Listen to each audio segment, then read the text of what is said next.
Hi friends, welcome to my channel. Friends, ఈరోజు మంచి రుచికరమైన ఒక పచ్చడి చేసుకుందాం. అదేనండి, జామకాయ పచ్చడి. ఎంతో సూపర్గా, ఎంతో టేస్టీగా ఉండే జామకాయ పచ్చడి. ఒకసారి ఎలా చేస్తున్నానో చూసేయండి. రోటి పచ్చడి. ముందుగా ఒక మీడియం సైజ్ జామకాయ తీసుకున్నాను. 3 టమాటాలు, ఒక 10-12 పచ్చిమిరపకాయలు తీసుకున్నాను.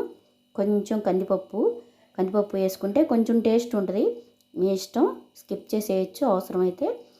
తర్వాత వెల్లుల్లిపాయ, జీలకర్ర, కొంచెం చింతపండు వేసుకున్నాను. మీ ఇష్టం ఫ్రెండ్స్, నిమ్మకాయన పిండుకోవచ్చు, చాలా బాగుంటుంది.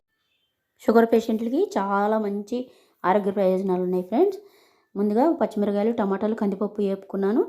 జామకాయ ముందు ఉప్పేసి రోట్లో తొక్కాను.